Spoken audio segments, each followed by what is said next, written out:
Hallo liebe Nähfreunde! In diesem Video nähe ich mit euch dieses feine Schmuckstück hier. Ein Portemonnaie mit umlaufendem Reißverschluss. Es hat innen ein Münzfach zum Aufklappen, 16 Kartenfächer sowie 2 weitere Fächer, eins davon mit Reißverschluss.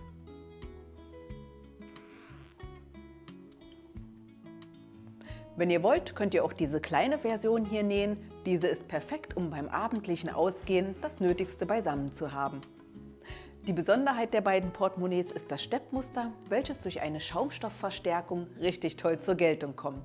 Und bevor ich euch gleich zeige, wie diese gearbeitet wird und wie der Reißverschluss richtig schön sauber eingenäht wird, abonniert noch meinen Kanal und schenkt mir gerne ein Like.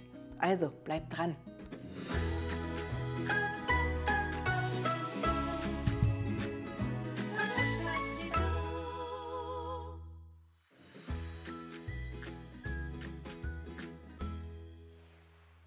Die Schnittmuster für das große und das kleine Portemonnaie bekommt ihr auf unserer Webseite unter diesem Link. Dort haben wir auch alle weiteren Materialien, die ihr zum Nähen braucht. Das Kunstleder, Baumwollstoffe, Einlagen, Endlosreißverschlüsse und praktische Hilfsmittel. Und hier sind nun alle vorbereiteten Teile für das große Portemonnaie. Die Außenseite aus Kunstleder. Alternativ könnt ihr hier auch einen Korkstoff, festen Velour oder Canvas verwenden. Je nach Material müsst ihr dieses gegebenenfalls noch mit einer geeigneten Einlage verstärken. Für die Teile der Innenseite brauchen wir einen gewebten, nicht zu kräftigen Baumwollstoff. Bügelt diesen vorher ordentlich mit Dampf einmal ab, damit die zugeschnittenen Teile später nicht mehr einlaufen können. Arbeitet beim Zuschnitt außerdem besonders sorgfältig, zum Beispiel mit einem Rollschneider und einem Lineal auf der Schneidematte, damit die Teile später wirklich exakt zusammenpassen. Wir benötigen 2 Kartenfächer, 2 Seitenstreifen, ein Trennfach, das Reißverschlussfachfutter, sowie einmal diese beiden Teile für das Münzfach und diese Teile als Paar. Das heißt, wir haben hier ein rechtes und ein linkes Teil. Dazu kommen noch 4 Flügel und eine kleine Reißverschlussabdeckung. Damit das Portemonnaie genügend Stand erhält, brauchen wir außerdem verschiedene Einlagen und Verstärkung. Für die Außenseite ein Schaumstoffteil aus Style-Wheel. Dieses wird anhand eines Schnittteils etwas kleiner zugeschnitten.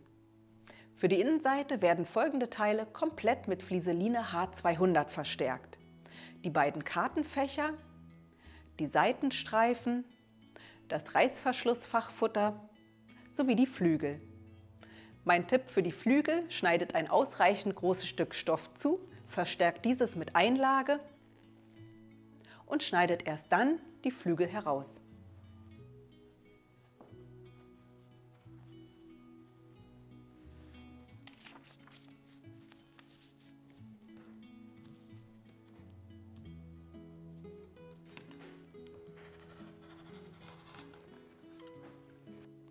Weitere Teile der Innenseite werden mit einer festeren Einlage, einer sogenannten Schabracke, der Flieseline S320 verstärkt.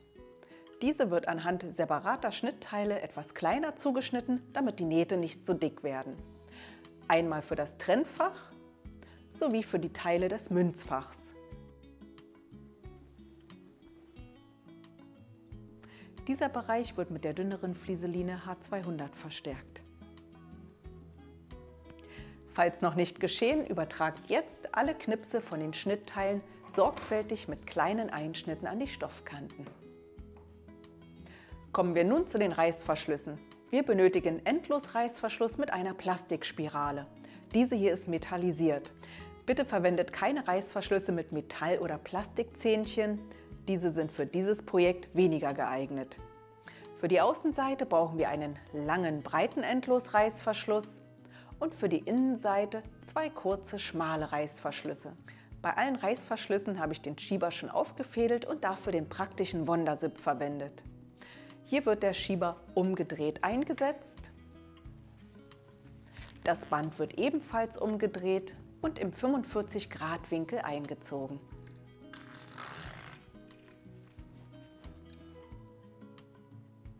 Außerdem habe ich die Reißverschlüsse einmal ordentlich mit Dampf übergebügelt, damit sie schön glatt sind und die Enden vorsichtig mit dem Feuerzeug verödet.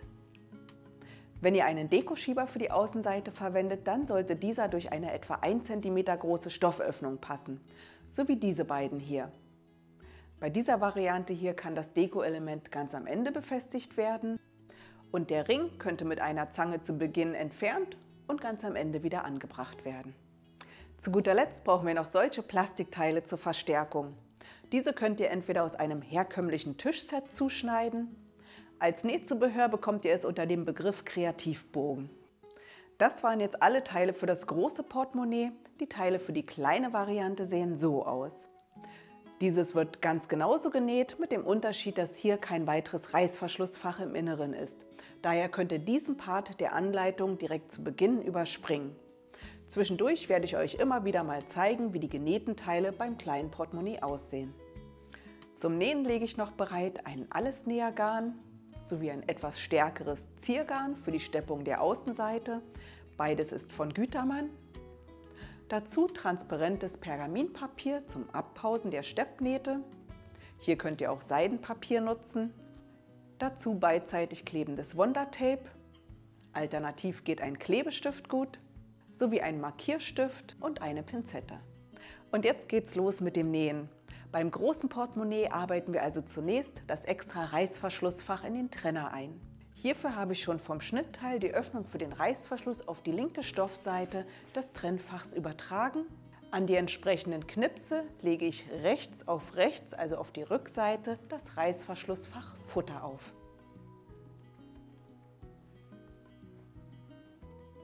Mit Nadeln habe ich es festgesteckt und nähe jetzt mit einem Gradstich entlang der aufgezeichneten Linie. Hierzu kommt mein Somato Schnellnäher von Juki zum Einsatz. Dieser ist perfekt für Taschen- und Quiltprojekte, denn er kann bis zu 12 mm Stofflagen meistern. Außerdem hat er ein besonderes Feature, und zwar das Mikrolifting. An diesem Rädchen hier kann ich drehen, um den Nähfuß ein wenig zu erhöhen. Der Nähfußdruck bleibt währenddessen gleich. So kann ich wunderbar flauschige Materialien vernähen oder auch dicke Stellen bei Nähprojekten gut bewältigen.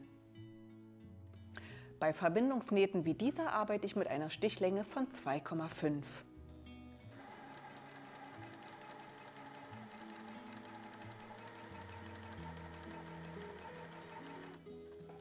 Kurz vor der Ecke verringere ich die Stichlänge, damit ich genau den Eckpunkt treffe.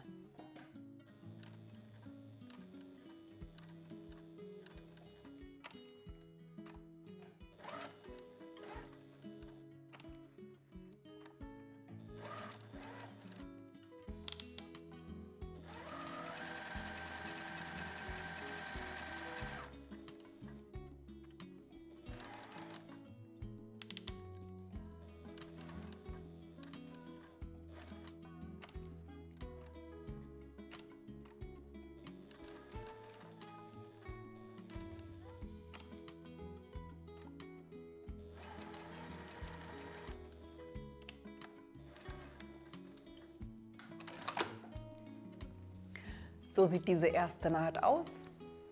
Jetzt schneiden wir den Stoff dazwischen mittig ein, bis etwa 1 cm vor dem Ende.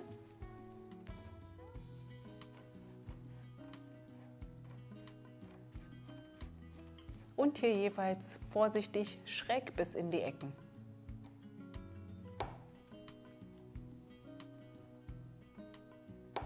Wenn das getan ist, können wir das Teil bügeln und wenden. Ich entferne zuerst die Markierung und bügle das Futter einmal vor.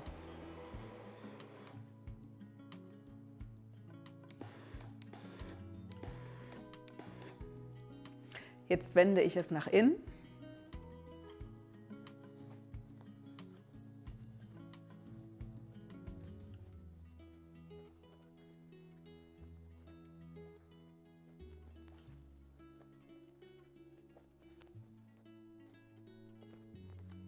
Und bügle die Kanten an der Öffnung so, dass das Futter außen nicht sichtbar ist.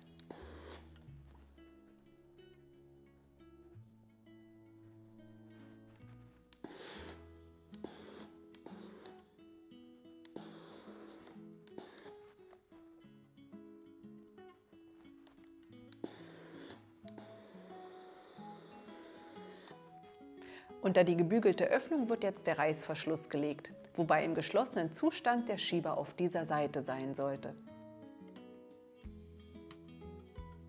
Um ihn zu fixieren, habe ich an die Kanten Wonder-Tape geklebt. Jetzt platziere ich den Reißverschluss mittig unter der Öffnung.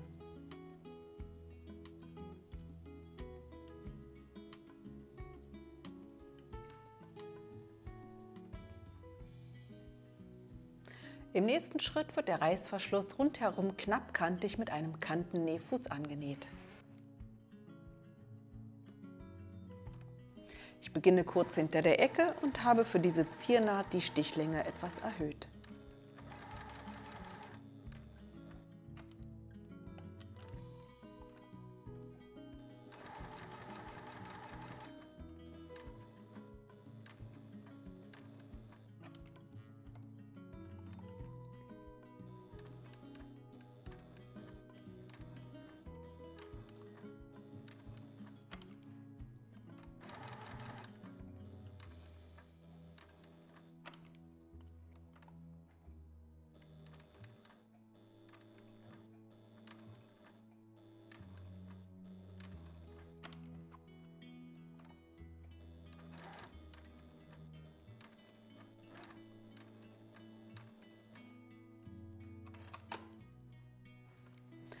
So sieht das jetzt aus. Jetzt können wir auf der Rückseite das Futter nach oben klappen und mit dem Kantennähfuß und etwa 7 mm Nahtzugabe annähen.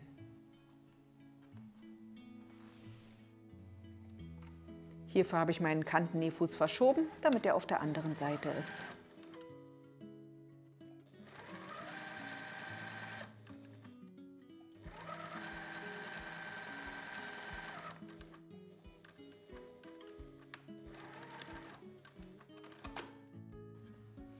Damit ist das Reißverschlussfach fertig. Beim kleinen Portemonnaie steigt ihr jetzt mit ein und faltet ebenso das Trennfach rechts auf rechts und näht es an dieser Kante mit 7 mm Nahtzugabe zusammen.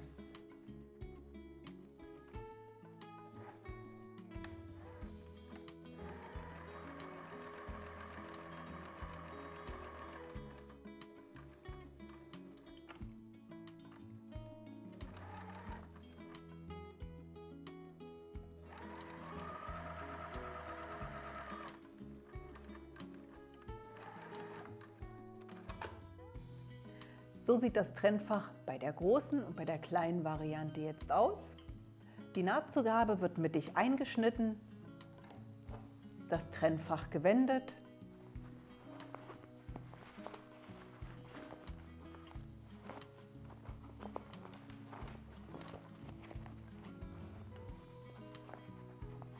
Und wenn es anschließend einmal übergebügelt und die Kante noch knappkantig abgesteppt wurde, sieht es so aus. Als nächstes wird das Fach an den Knipsen gefaltet, so dass es genau 7,8 cm hoch ist. Ich stecke jeweils eine Klammer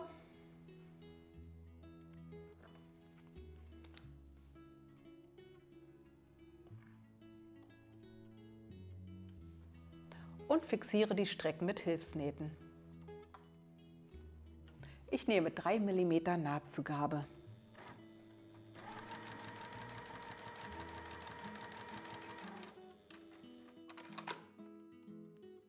Die zweite Kante beginne ich von derselben Seite, damit sich das Fach nicht verzieht.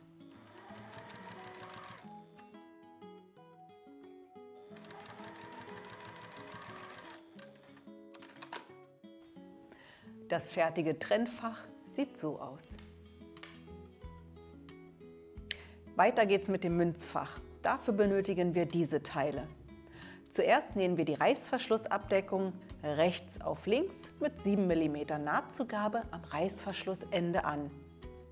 Dann wird das Stoffstück eingeschlagen,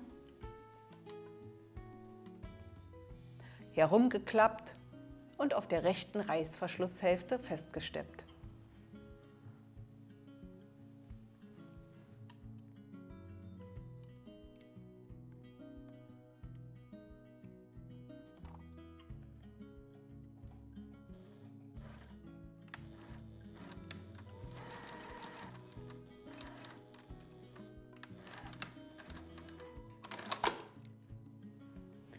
Wenn das Ende versäubert ist, messe ich beim Reißverschluss für das große Portemonnaie genau 15,5 cm auf beiden Seiten ab und markiere diese Strecken.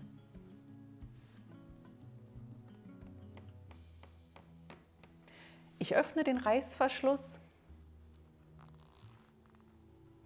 und falte das Band jeweils genau an der Markierung und klappe die Raupe wieder herum, sodass diese genau im rechten Winkel verläuft.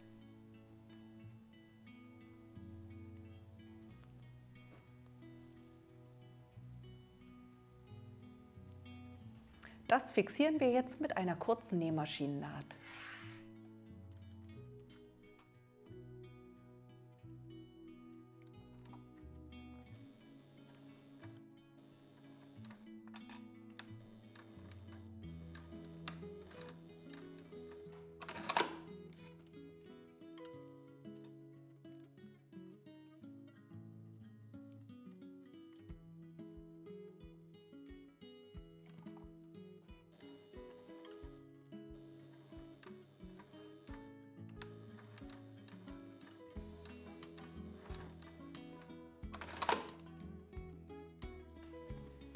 Damit ist mein Reißverschluss perfekt präpariert und ich kann ihn an die Münzfachteile annähen. Auf diese Seite kommt das Teil mit dem Bereich zum Ausklappen, auf diese das Rechteck. Ich stecke den Reißverschluss zunächst an diesem Teil rechts auf rechts fest, wobei das Ende genau an diesem Knips, also 1 cm entfernt von der Kante ist. Die zuvor gemachte Markierung bzw. die Falte liegt an diesem Knips.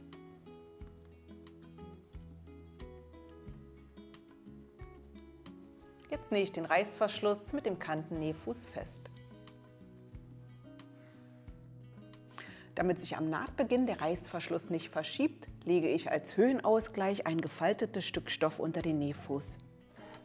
Die Nahtzugabe beträgt 7 mm.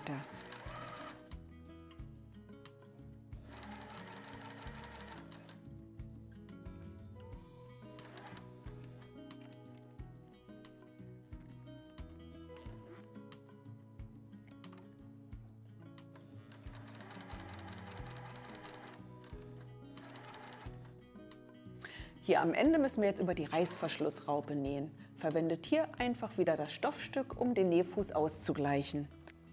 Bei meiner Maschine kann ich dafür jetzt den Mikrolifter nutzen.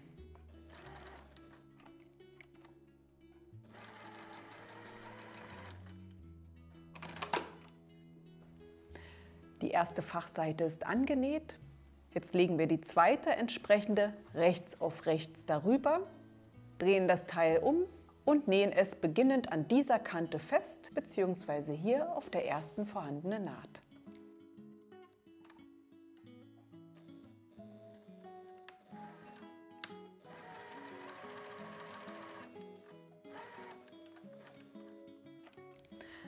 Mit dem Stoffstück und der Pinzette bewältige ich hier wieder diese kleine Unebenheit.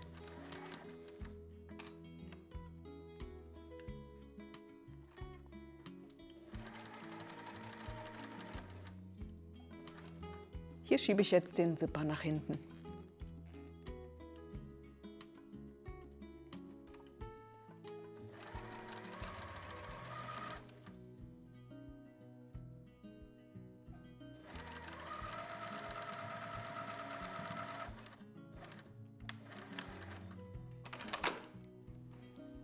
Nun können wir das Teil wenden und wenn es einmal übergebügelt wurde, die Kante knappkantig absteppen.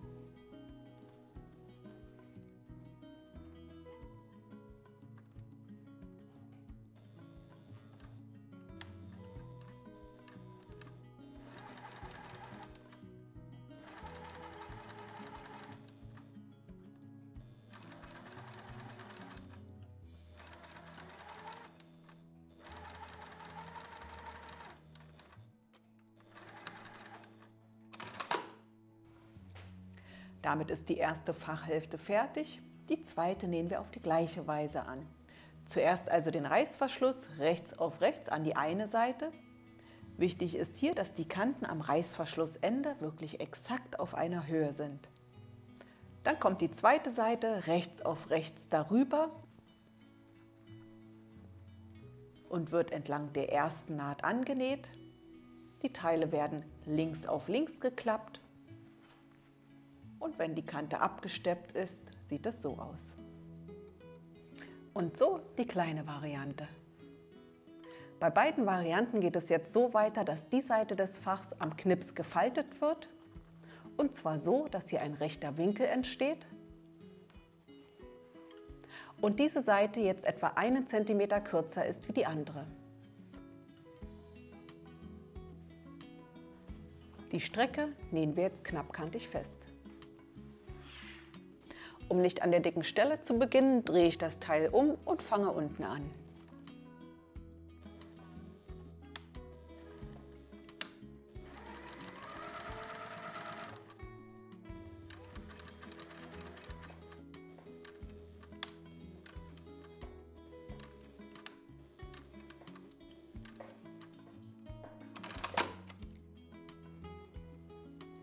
Jetzt drehe ich das Fach um,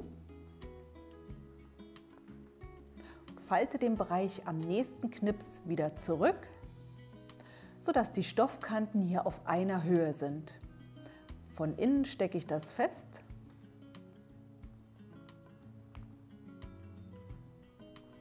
Überprüfe noch einmal, dass beide Fächer jetzt genauso lang sind. Die Stoffkanten schauen hier also 1 cm hervor. Und jetzt wird diese Strecke ebenfalls knappkantig festgenäht.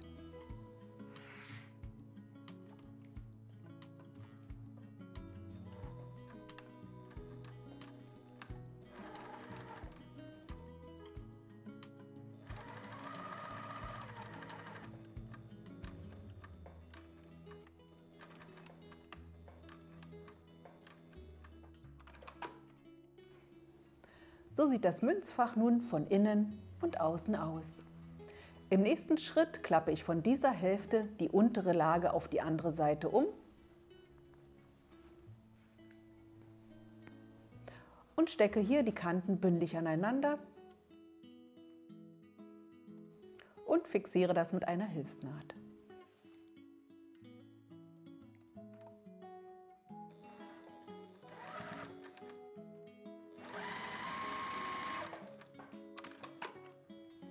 Als nächstes klappen wir die zweite Lage um und nähen sie mit 7 mm Nahtzugabe an.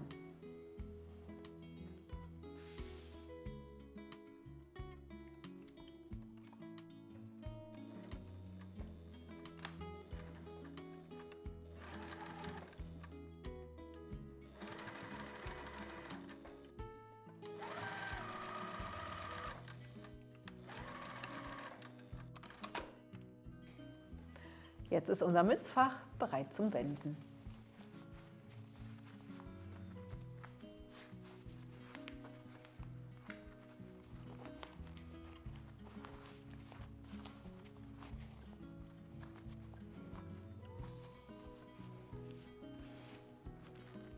Um das Münzfach abzuschließen, wird es einmal gut übergebügelt und die seitlichen offenen Kanten mit Hilfsnähten zusammengenäht.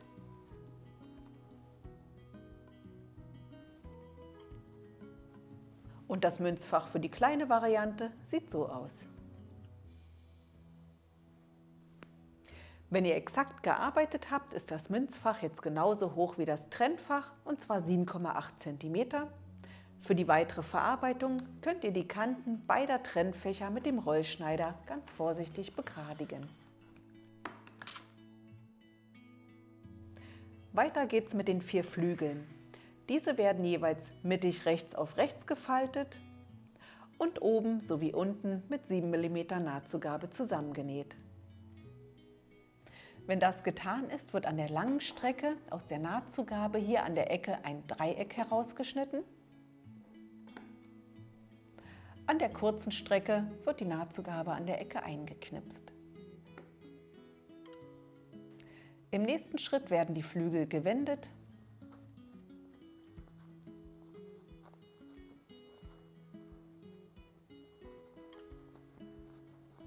Ein Kantenformer oder ein Stäbchen helfen beim Ausformen der Ecken. Danach werden die Flügel einmal übergebügelt und dann die obere sowie untere Kante abgesteppt Hier empfehle ich euch, jeweils an der offenen Kante mit der Naht zu beginnen. Die abgesteppten Flügel sehen so aus.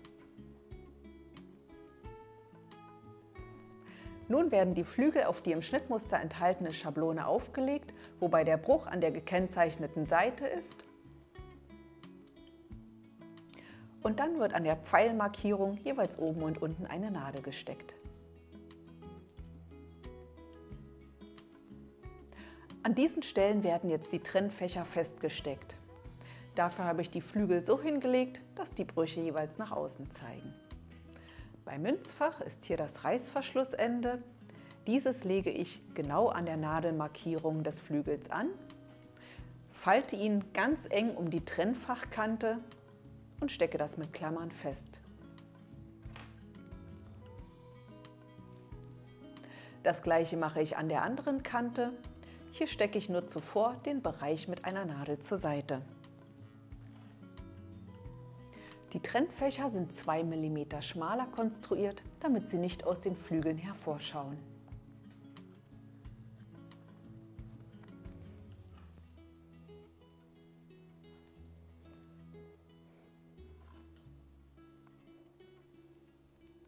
Die festgesteckten Flügel werden jeweils mit 5 mm Nahtzugabe von unten nach oben angenäht.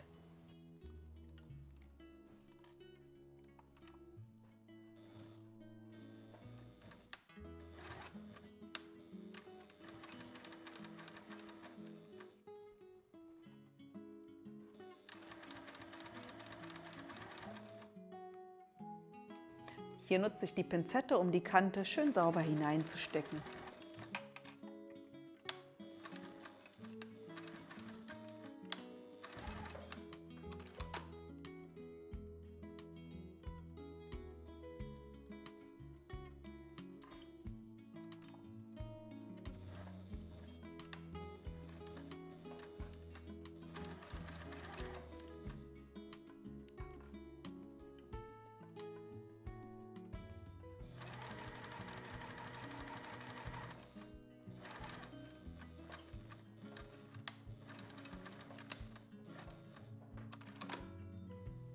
So habe ich jetzt die Flügel an beiden Fächern angenäht.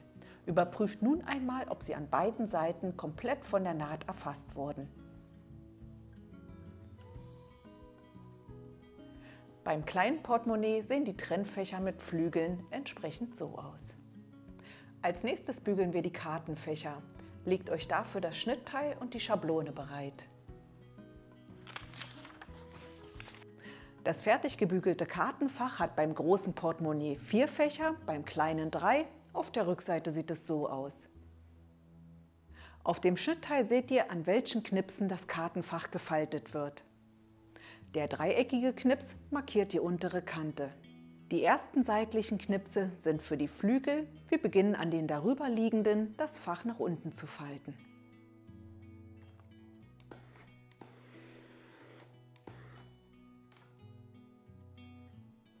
Bei den nächsten Knipsen wird das Fach nach oben gefaltet.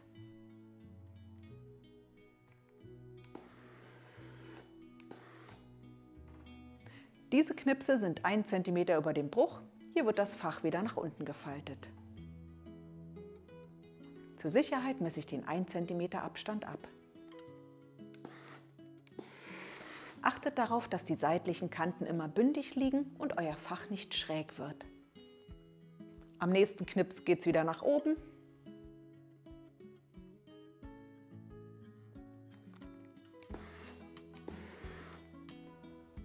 Und hier wieder nach unten.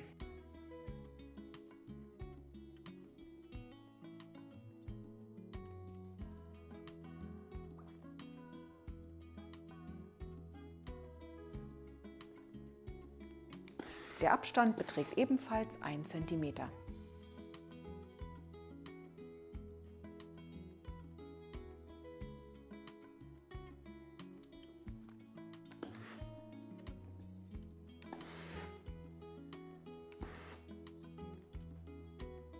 Beim kleinen Portemonnaie mit 3 Fächern seid ihr jetzt schon fertig.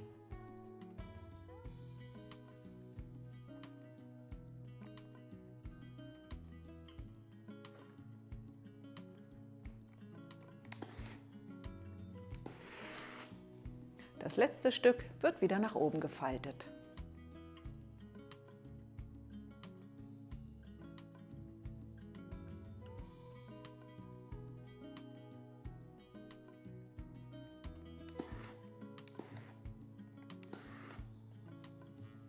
Kontrolliert im Anschluss die gebügelten Teile mit der Schablone. Sie sollten exakt so hoch sein wie diese. Der Abstand zwischen den Fächern sollte 1 cm betragen und sie sollten sich in etwa in demselben Bereich befinden. Und natürlich sollten beide Teile symmetrisch sein. Für das kleine Portemonnaie sehen die Teile so aus. Hier haben wir jeweils nur 3 Fächer. Als nächstes werden die Falten an den Seiten fixiert. Dafür habe ich sie hier schon festgeklammert und nähe jeweils von unten nach oben, damit sich das Teil nicht verzieht.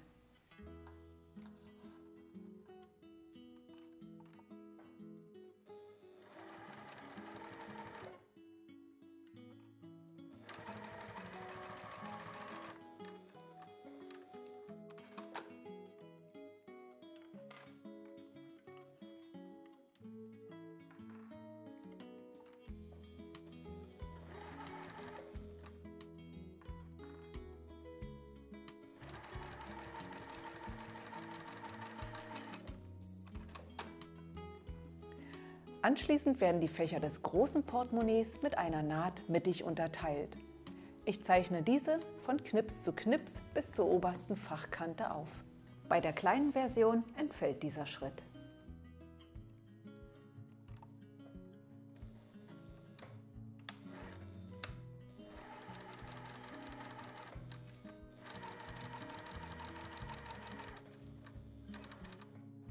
Verriegelt hier an dieser stark beanspruchten Stelle das Nahtende gut.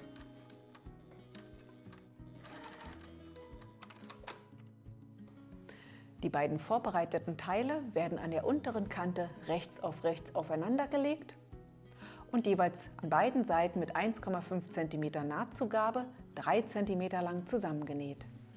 Beim kleinen Portemonnaie nur 1,5 cm lang. Damit nichts verrutscht, habe ich noch ein paar Nadeln gesteckt.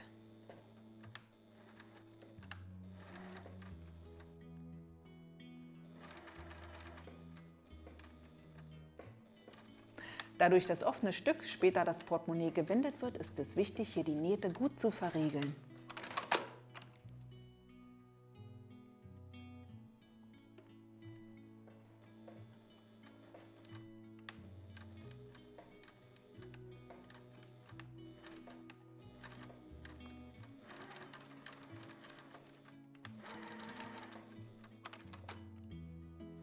So sieht die Kante mit der Öffnung jetzt aus.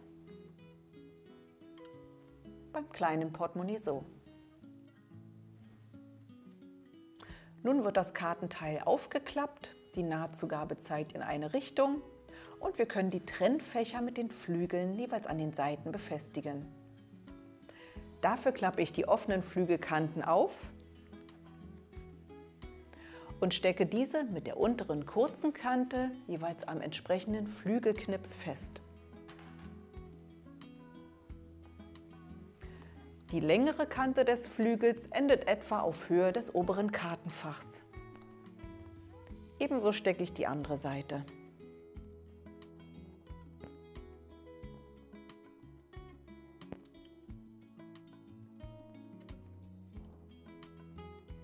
Das zweite Trennfach ist genauso befestigt. Hier ist das Steckfach oben. Das Münzfach lässt sich zu dieser Seite also auch nach oben hin öffnen. Jetzt werden die Flügel mit Hilfsnähten fixiert.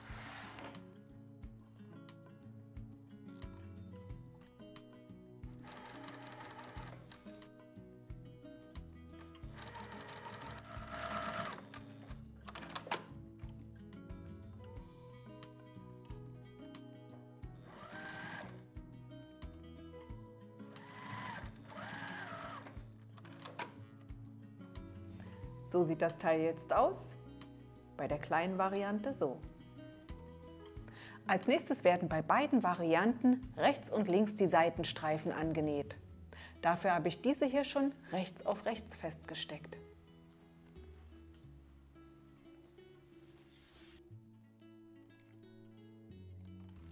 Haltet die 7 mm Nahtzugabe exakt ein, damit die Karten auch später entspannt in die Fächer passen.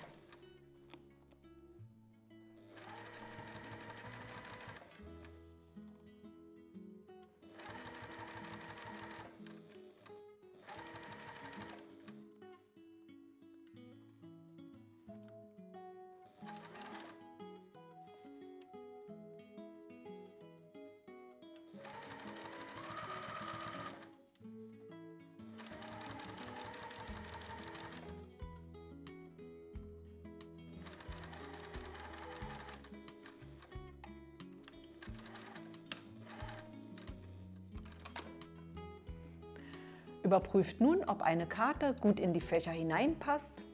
Jetzt habt ihr noch die Möglichkeit, die Nähte zu korrigieren, bevor im nächsten Schritt die Seitenstreifen umgeklappt und die Nähte knappkantig abgesteppt werden.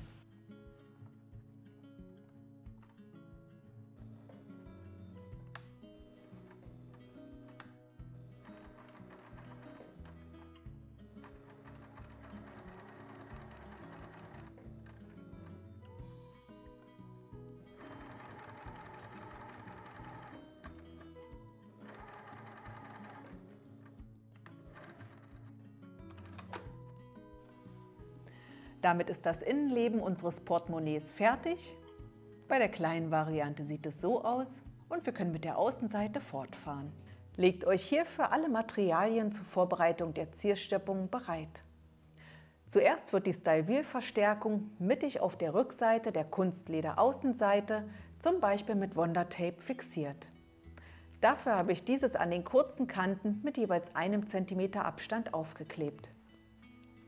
Alternativ könnt ihr zur Befestigung auch einen Klebestift oder Sprühkleber verwenden. Unser Schnittteil für die Außenseite enthält ein Muster für die Ziersteppung. Dieses habe ich auf transparentem Pergaminpapier abgepaust. Alternativ könnt ihr Seidenpapier dafür benutzen. Das ausgeschnittene Papier stecke ich an meinem Kunstlederteil fest und nähe entlang der Linien das Muster auf. Hier könnt ihr natürlich eurer Fantasie freien Lauf lassen und auch ein anderes Muster aufsteppen. In diesem Video habe ich zum Beispiel gezeigt, wie mit einem Lineal eine Rautensteppung genäht wird. Damit die Steppung schön zur Geltung kommt, verwende ich ein stärkeres Ziergarn von Gütermann. Hierfür habe ich eine Nadel mit entsprechender Stärke eingesetzt, die Stichlänge erhöht und das Ganze an einem Reststück zuvor ausprobiert. Damit bin ich startklar für meine Portemonnaie-Außenseite. Für ein bequemes Nähen habe ich jetzt den Anschiebetisch eingesetzt. Das Ziergarn verwende ich nur als Oberfaden. Die Stichlänge beträgt jetzt 3,5 mm. Ich beginne hier in der Mitte mit der ersten Naht. Die Verriegelung sollte innerhalb von 7 mm sein, damit sie später nicht außen sichtbar ist. Jetzt nähe ich entlang der Linie. Das aufgelegte Papier sorgt zugleich für einen verbesserten Transport des Kunstleders.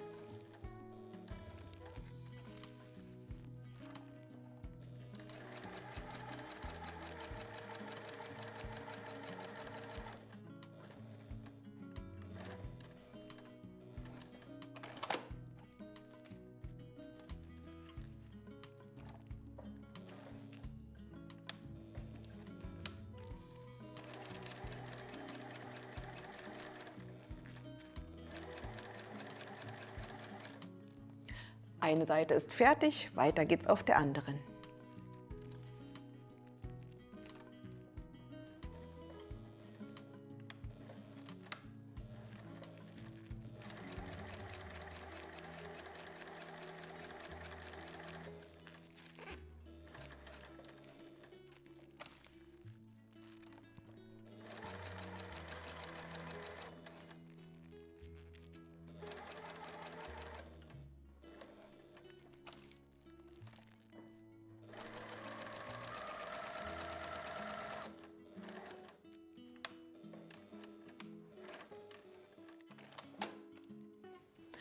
So sieht das gesteppte Teil aus, beim kleinen Portemonnaie so.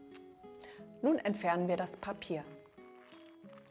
Macht das ganz vorsichtig, damit die Nähte an den Seiten nicht aufgehen. Der Trick ist, das Papier immer gegen die Naht zu ziehen. Wenn alles entfernt ist, freue ich mich über dieses Ergebnis.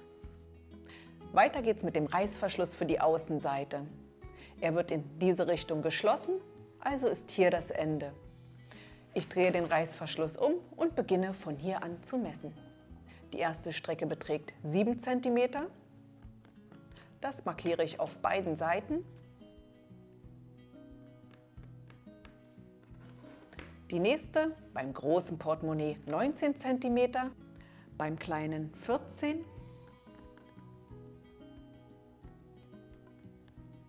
Der gleiche Wert wird noch einmal abgemessen, sodass die letzte Markierung etwa 3 cm vom Ende entfernt ist. Je genauer ihr bei diesen Markierungen arbeitet, desto besser wird das Ergebnis. Jetzt machen wir beim Reißverschlussbeginn genau das, was wir beim Münzfach schon gemacht haben. Wir öffnen den Reißverschluss, falten die Bänder genau an der Markierung, legen das Bandende um, sodass die Raupe im rechten Winkel liegt und fixieren das auf beiden Seiten mit einer kurzen Naht. Die Winkel müssen hier exakt auf einer Höhe sein. Damit der Schieber nicht rausflutschen kann, habe ich das Ende etwa 7 mm von der Kante entfernt mit einer Quernaht gesichert. Anhand der Markierung wird der Reißverschluss jetzt rechts auf rechts an das Außenteil gesteckt. Ich beginne hier an der Mitte und verwende gerne Stecknadeln. Wenn sie innerhalb der 7 mm Nahtzugabe gesteckt werden, habe ich auch außen keine ungewollten Einstichlöcher.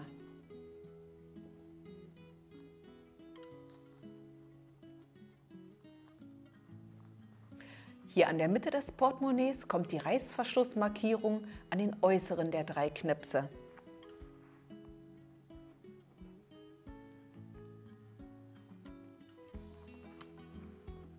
In den Zwischenräumen stecke ich die geraden Strecken zusammen.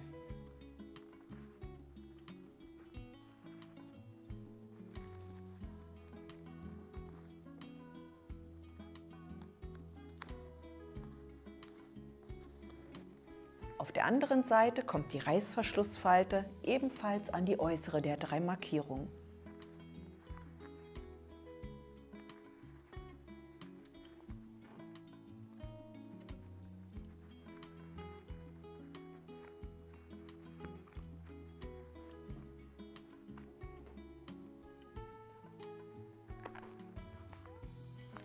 Jetzt öffne ich den Reißverschluss und stecke die zweite Reißverschlusshälfte auf der anderen Seite ebenso fest.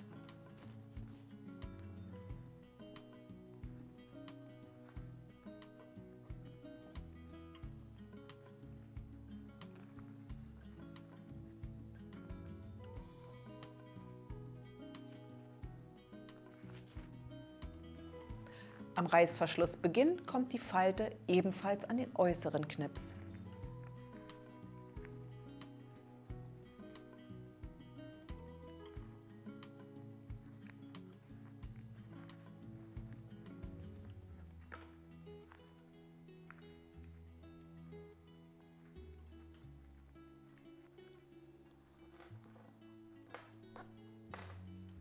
Hier am Reißverschlussende kommt die Markierung an den anderen äußeren Knips.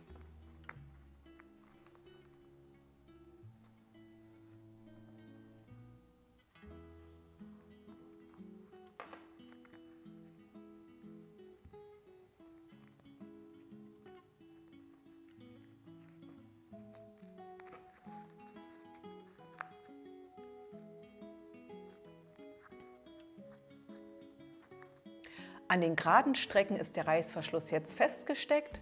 Damit ich das Band schön in die Rundung legen kann, schneide ich es hier in gleichmäßigen kurzen Abständen etwa 5 mm tief ein.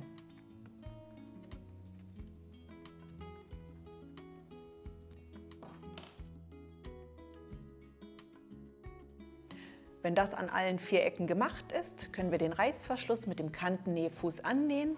Ich beginne am Reißverschlussende hier an dieser Stelle.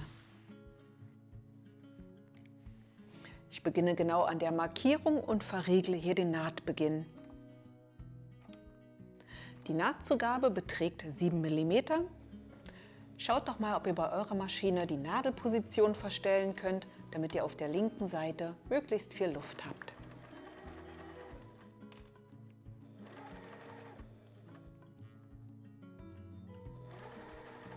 Hier an der Kurve drücke ich mit der linken Hand die Raupe platt. Mit der rechten Hand ziehe ich das Band an die Kante und versuche jetzt möglichst geschmeidig, das in einem Rutsch zu nähen.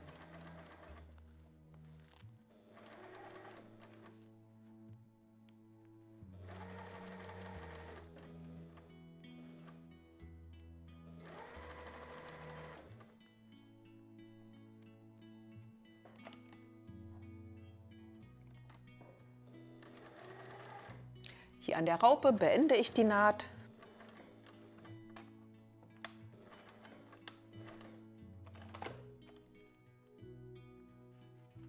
Und nähe auf der anderen Seite weiter.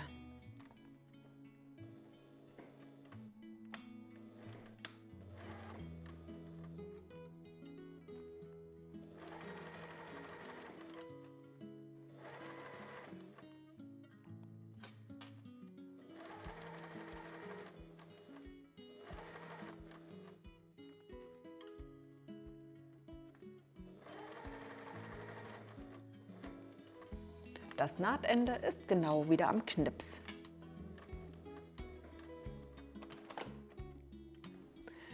So sieht die Außenseite mit angenähtem Reißverschluss aus, beim kleinen Portemonnaie so. Schließt den Reißverschluss einmal, um zu schauen, ob alles passt und ihr zufrieden seid.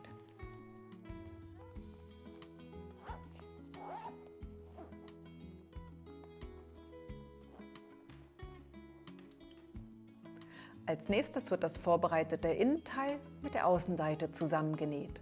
Beim Außenteil liegt das Reißverschlussende hier, beim Innenteil ist das Münzfach auf dieser Seite. Jetzt klappe ich das Außenteil rechts auf rechts bündig darüber und stecke es grob an diesen 3 Stellen fest. Jetzt nähen wir entlang der ersten Naht wieder mit dem Kantennähfuß und beginnen hier am Reißverschlussende. Ich drücke das Innenleben zur Seite und lege den Mitteknips genau auf den Knips des Innenteils. Das Reißverschlussband liegt glatt darunter.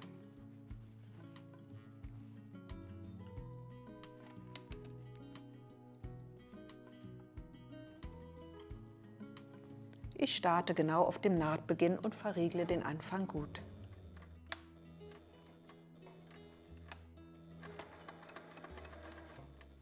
Versucht möglichst exakt auf der ersten Naht zu nähen.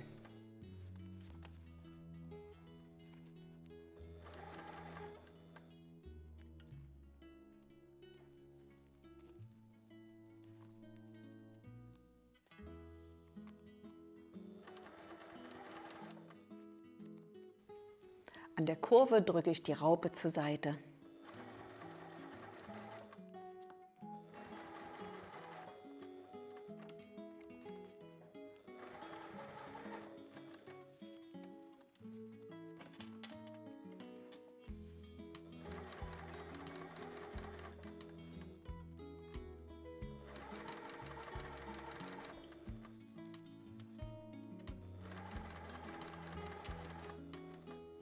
Damit ich bequem weiternähen kann, muss ich das Innenleben wieder zur Seite drücken.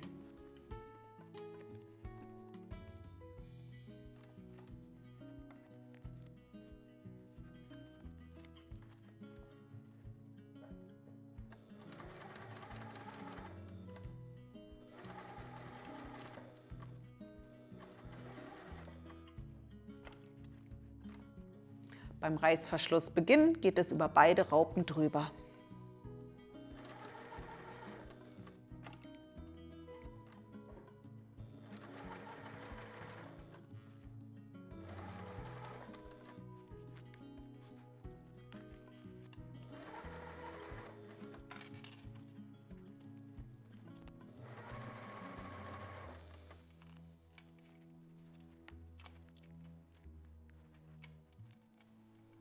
Und hier höre ich jetzt genau wieder am vorhandenen Nahtende auf.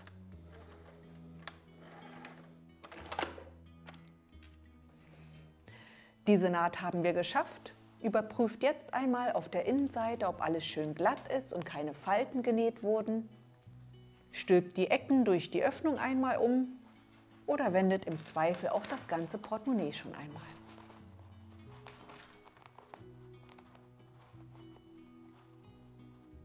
Wenn es nichts zu korrigieren gibt, schneiden wir jetzt die Nahtzugabe vom Innenstoff, Achtung, nicht vom Reißverschluss, an den Kurven knapp ab. Am Kunstleder schneide ich in kleinen Abständen Dreiecke heraus.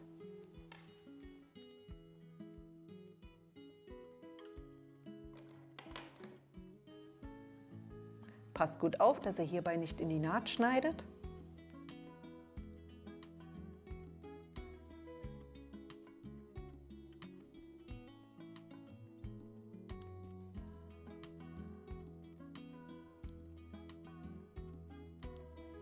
Und kürze auch hier das Ganze noch einmal.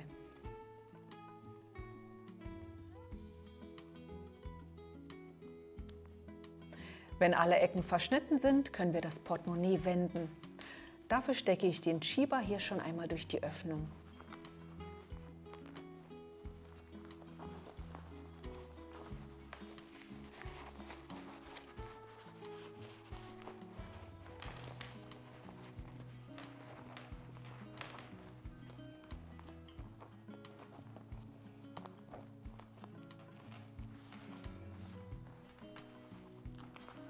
Die Ecken drücke ich überall schön raus.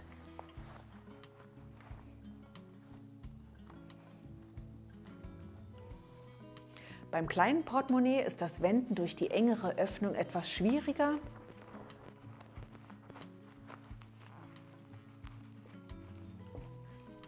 Aber mit Geduld und Ruhe trotzdem zu schaffen.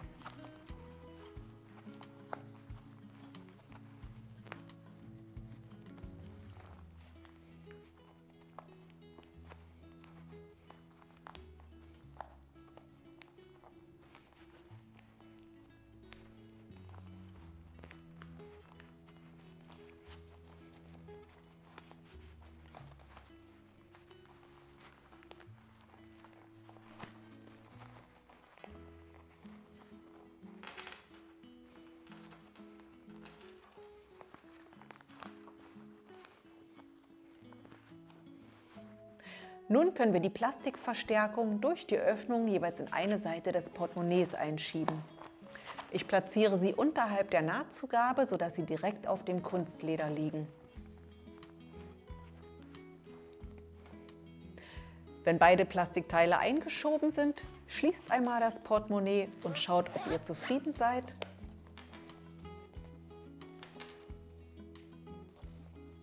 Dann als nächstes wird die Öffnung in der Mitte geschlossen. Die untere Stoffkante liegt glatt, die obere wird gefaltet, darüber festgesteckt. Das darf ruhig etwas straffer sein, denn hier im Portemonnaie-Inneren staut sich natürlicherweise der Stoff.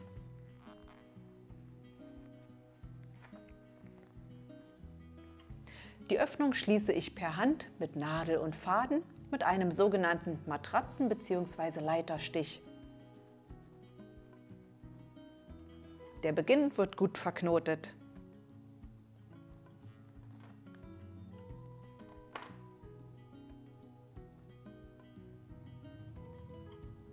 Jetzt steche ich immer abwechselnd rechts und links ein.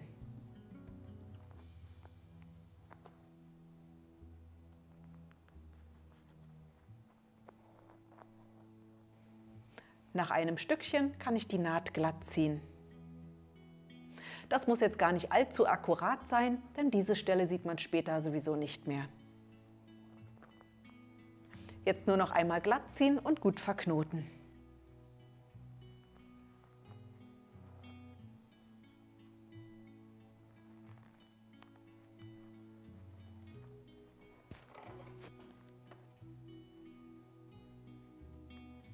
Diese Handarbeit ist erledigt. Jetzt können wir noch die Flügel zusammennähen. Dafür klappen wir das Portemonnaie um und ziehen hier zunächst auf der einen Seite die Flügel raus und stecken sie zusammen. Die Strecke wird mit 3 mm Nahtzugabe genäht.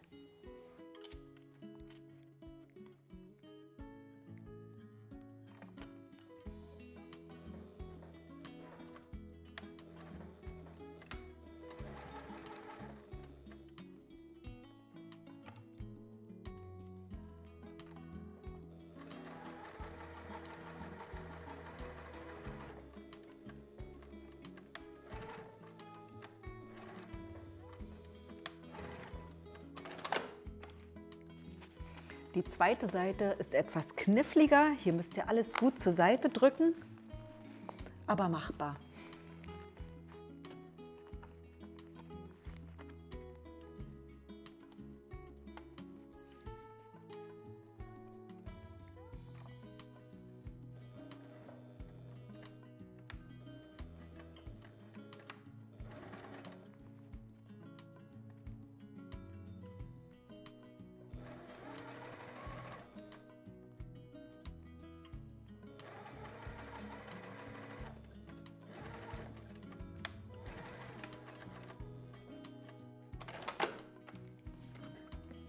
Jetzt müssen wir es nur noch richtig herumwenden.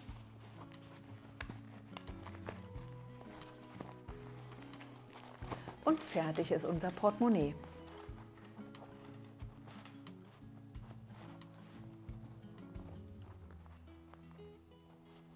Das kleine wurde genauso gearbeitet und sieht jetzt so aus.